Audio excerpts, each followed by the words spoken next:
gang. You don't believe in no fate. Every day digging the grave. Step in the pit with the snakes. City of dreams, city of... Hello and welcome to episode 2 of Night City Wire.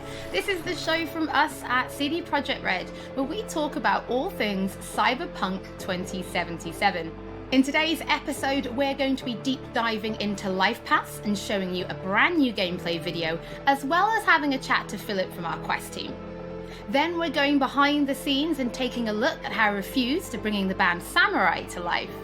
And then we're showing you another new gameplay video and having a chat to Pavel, our senior gameplay designer, about just some of the tools of destruction that will be at your disposal in Night City. So let's get started. Street Kid, Nomad, or Corpo? Which will you pick first?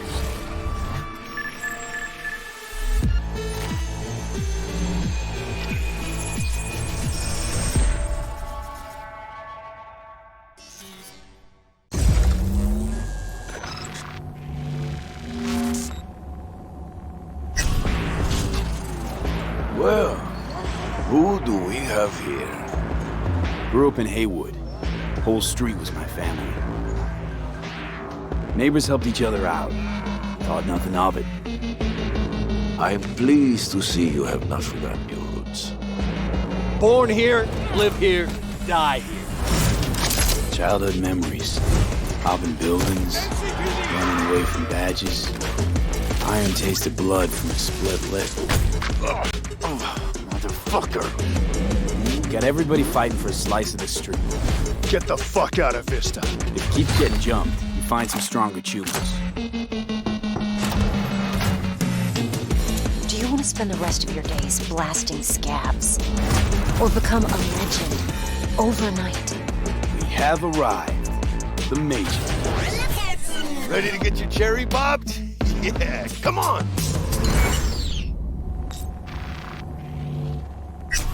My childhood? Let's see. Racing my bobber for the first time through the hills. Oh, and first kiss in the middle of a synth cornfield. We nomads choose who to make our family. A choice forges strong bonds and a higher duty that stands solid as an old oak. My family's in pieces. That's why I'm headed for Night City. Makes you an outcast among outcasts. Miss this, you know? Camaraderie. I know. I saw it in your heart the first time we met. Know what I always liked about nomads? Your taste, no, hunger for freedom. Not easy to come by in Night City. Corp's got their grubby claws and everything.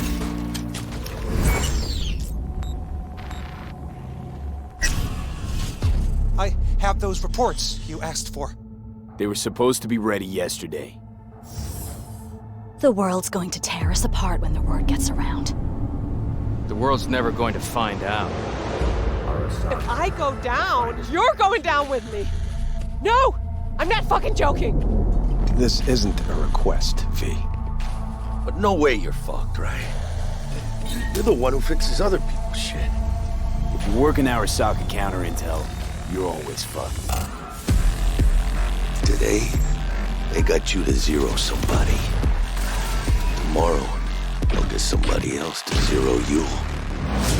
What's the rules, Jack? Want to be top? Gotta have some skin in the game. Yeah, but you're not on top.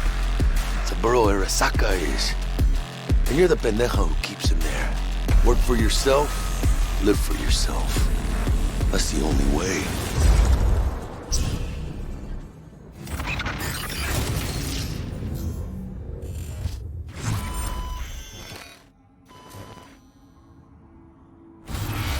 Philip, it is so good to see you again. It's actually been a while since I've had a chance to interview you about Cyberpunk. So I think for today, we'll start with a question that everybody wants to know. How does the path you pick affect your time in Night City?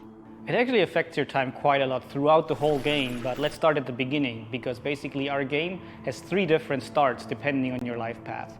As an example, if you choose the Street Kid life path, you have lived most of your time in Night City. you know the streets, you know the gangs, you know the slang, you kind of know what's going on in the, let's say, lower life aspects of the city, which can of course give you lots of good opportunities also later on in the game. But if you start as a nomad, you actually used to be part of a nomad clan and a nomad family, because nomads that roam the deserts around Night City, that we call the Badlands, actually value their family above anything.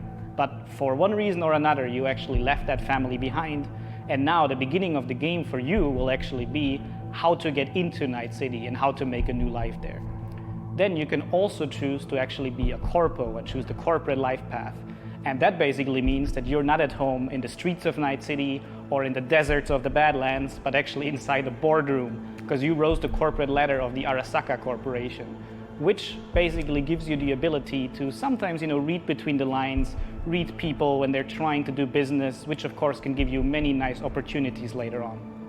So this isn't just about the start of the game. Can you maybe help people understand how this translates into the gameplay? Yeah. So the thing is, we make Cyberpunk a real RPG, and part of that is that you can play your character from the start to the end. And of course, we have these life paths affecting the beginning of the game, but we wanted to make it so you have your life path opportunities throughout the whole game until the game is over. And as an example, we do that by giving you additional options in dialogues. So I can give you one specific example. And this is a mission where you have to steal a flathead robot from the Maelstrom gang. Basically, those Maelstromers stole that flathead before from a corporate transport. And the owner of that corporate transport, Meredith Stout, wants you to do something else. And this is an optional objective. And even within that objective, we want to give you some options. So as an example, if you have a corporate life path, you basically know what Meredith Stout is really about. You can read between the lines and you can get some additional options that maybe actually later enable you to do a completely different thing with the Maelstrom gang. And if you're a nomad, you know exactly some more details about how these Maelstromers would have even been able to steal a robot like that from Meredith Stout, who's part of the very powerful Militech Corporation. As a street kid, we as an example don't give you a specific new dialogue option in that dialogue, because as a street kid, you do not have a lot of experience dealing with higher up people like Meredith Stout. But we want to give you additional options that fit your life path very well. So later when you actually talk to the Maelstrom gang, one member of the gang offers you some illegal substance, but as a street kid, you actually know what this is about. You can talk some shop with him, and that might actually make that character like you a little bit more. So Philip, I do have a couple of extra questions for you based on the video we just saw. And the first is about nomads. So the nomad life path, this starts in a place called the Badlands. Is this somewhere you get to visit even if you don't pick nomad to start with? Yes, absolutely. So the thing is, Night City is surrounded by this huge landscape that we call the Badlands. And you can go there whenever you want. So as an example, if you actually do play the nomad life path at the start and you are in the Badlands, you can even see Night City on the horizon. And we want to give you the option later in the game, if you want, you can just take your car and drive out of the city. You can go there whenever you want. The thing is, you might not want to, because the Badlands can be a pretty dangerous place at first, because time has not been very kind to the Badlands. There have been many wars in the past, there's global warming, so most people that do live out there don't really have another choice about it, or are nomads that love this life and are all about it and are very battle-hardened. We of course also want to tell their stories, because we want to tell many different stories throughout the cyberpunk genre, which means that you will also find missions that lead you out in the Badlands or where you deal with the people living there. So Philip, can you tell us a little bit more about the character, Padre? He's the guy we see giving his business card to Street Kid V in the video. Who is this man? Yeah, so Padre is actually one of the fixers in Night City. And fixers are people that work as intermediaries. So if someone who has a lot of money needs a problem solved, they go to a fixer. And a fixer then finds people who can solve that problem. And these people are people like you, the cyberpunks. Fixers are very territorial. So Padre specifically works from Haywood, which is where you as a street kid grew up in, so you already know him. You might have already seen another one of our fixers who is called Dexter Deshawn, and he works in a different part of the city. So specifically Padre, you might know him as a street kid, but even if you played other life paths, you might sooner or later meet him because he's operating in Haywood, which is a pretty big place with many good jobs. So if you want to make some cash there, you will sooner or later deal with Padre. Philip, thank you so much for joining us. Now, on my first playthrough, pretty sure I'm going to be picking Nomad, but for those watching, we would love to know what you'll be picking, so have a think about it and send us a tweet. Don't forget that later in this episode, we're going to be showing you another new gameplay video and having a chat to Pavel, our senior gameplay designer, about just some of the tools of destruction that will be at your disposal in Night City. But before that, let's talk about music, because music plays a huge part in bringing Night City to life. Now, in future episodes, we're going to talk about things like radio stations and even the original score. But today, we're going to take a look behind the scenes at how Refused to bringing Johnny Silverhand's band, Samurai, to life. I wouldn't write these lyrics for myself.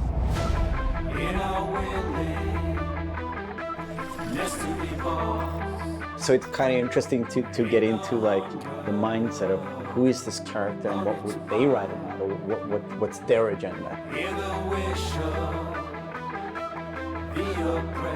It's interesting to try to like catch a language that's his and try to catch a language that's like a part of this game.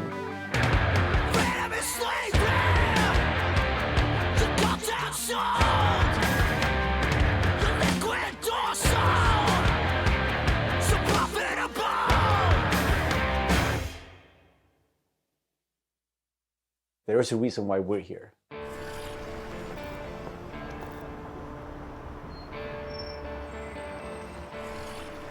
It was Piotr maybe who was a fan of the band. He knew Refused and he knew my voice and he said, oh, that's a perfect voice for Johnny.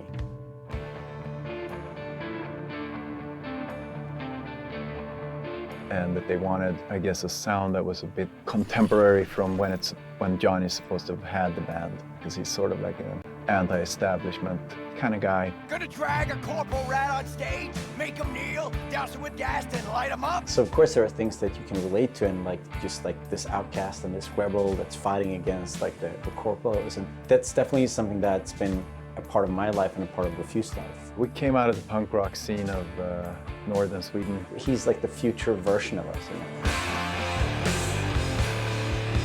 So I think it makes sense. I think it totally makes sense for us to be here making these songs about him or for him, you know? So it's pretty cool.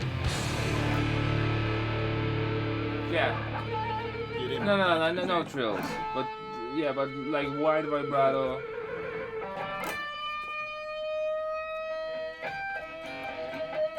And then, I mean, just sort of build, yeah, slowly build some intensity. We don't have a different mode than just going all in. So we really worked on these songs, trying to make them as good as possible. But then they're not actually our songs. It's interesting as a musician to play another musician, because that's essentially what we're doing. I mean, we're not here as Refused, we're here as Samurai. And I'm here with Johnny Silverhand, you know? So it's like the voice we're representing here is someone else. We'll never fade away! It's been a mind fuck.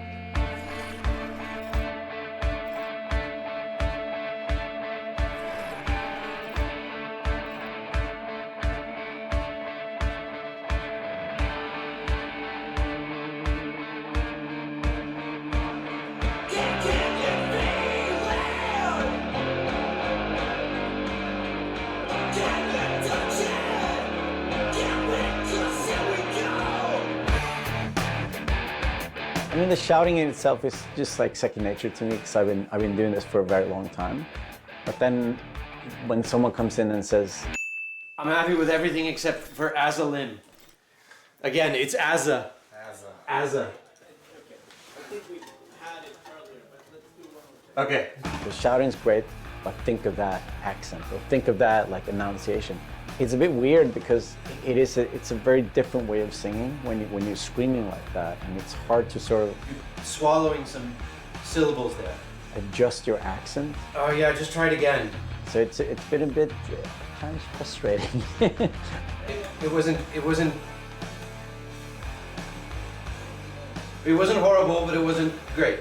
But I mean, I get it. I mean, we have to maintain the illusion that this character that's a character of the game also is me, like when I'm singing it. So it makes sense. But yeah, it's a bit different to have someone telling you exactly how to enunciate things, because I'm not used to, usually people are just like give me a thumbs up, and then like, you know, you think the things like the rhythm, and you think about the pitch, and you think about all these things, but then someone comes in and like, that word sounded weird. I'm like, what? No, that's how I sing. But so it's been a very, yeah, a bit painful at times, but it's all right. See it soon, I'm chipping in. Roll the bones, I'm chipping in. Belt that cone, I'm chipping in. Mayhem clowns.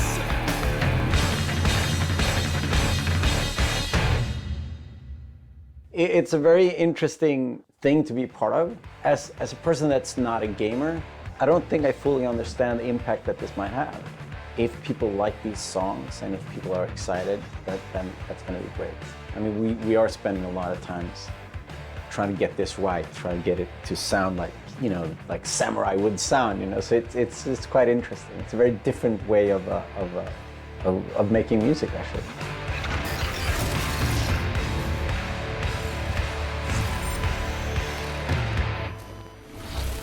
You can already find 3 Samurai tracks available on streaming services: Chippin' In, Never Fade Away, and The Ballad of Buck Ravers. But we're excited to announce a 4th new song called A Like Supreme, which is coming to streaming services today. That means you can check it out once the show is over. Don't forget that if you're tuning in late, or if you just want to watch anything again, we will be uploading everything to our channel soon.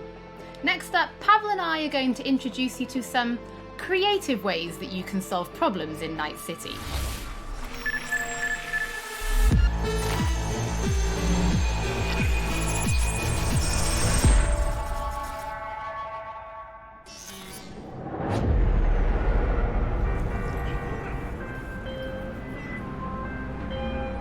AV, I have a job for you. A client of mine is making an arms deal. He needs protection. It could get hot, very hot. The gun dealers are Maelstrom. Alas, nothing ever transpires as planned with them. You better gear up for this.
So V, are you willing? Yeah, I'm in.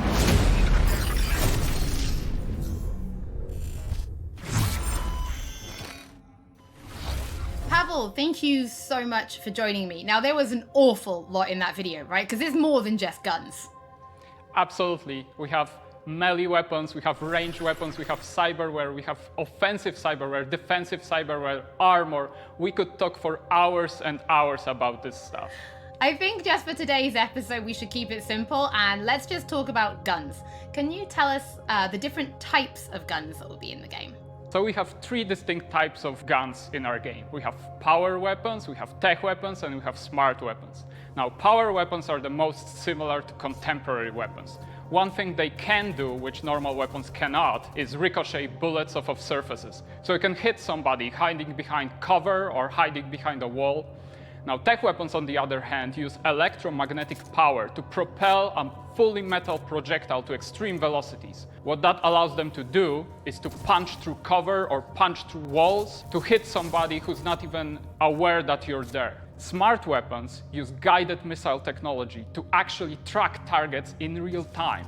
So you can hit somebody who's dodging, running away from you, or you can hit somebody who's hiding behind cover. So Pavel, Cyberpunk doesn't just contain FPS elements, right? It's also a fully fledged RPG. So can you tell us how you guys approached introducing those RPG elements into gunplay?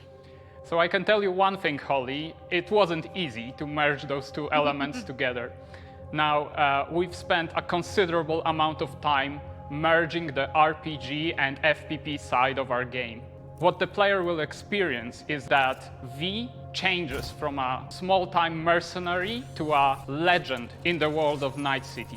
V becomes more and more proficient in using weapons as the game progresses. So they will see that reload times become shorter, the accuracy of your weapons grows, you will have faster aiming time, you will move faster with your weapons. Everything becomes more in your control, and that gives you more opportunities to defeat the biggest encounters that we've designed for you. So I have prepared a few extra questions for you, Pavel, if you're feeling up to it. Of course. Okay, well the first is going to be, how do you find more weapons in Night City? Like, where will players be looking for them? So I expect the players to look everywhere for new and exciting weapons. You can, of course, buy weapons at vendor shops, and they will house an entire catalog of weaponry that you can get. However, the best weapons that you can find will be taken from enemies or loot caches that we have everywhere in Night City. The weapons rarities range from common through uncommon up to rare and then legendary. And as they go in rarity, they actually climb in power.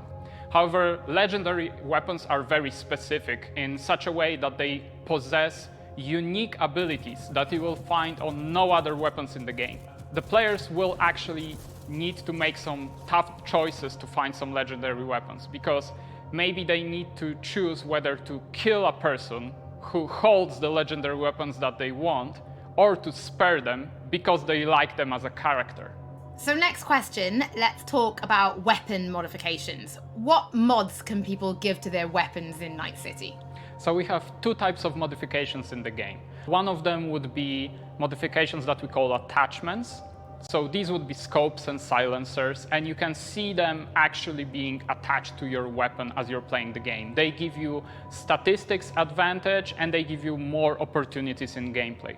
The other part of mods would be software mods. Now, these are basically small chips that you install in your weapon, and they actually change the statistics of the gun. They can give you damage, they can give you accuracy, or they can give you more fire rate. Some of those mods actually change the gunplay on a more fundamental level, so they can give you non-lethal rounds, biochemical rounds, to tear through that armor even faster. So I suppose for my final question, why don't you tell us about your favorite weapon then? Which is your favorite weapon so far in Night City? Oh, there are so many weapons that it's hard to choose just one. But I can mention some manufacturers with their weapons that I absolutely adore.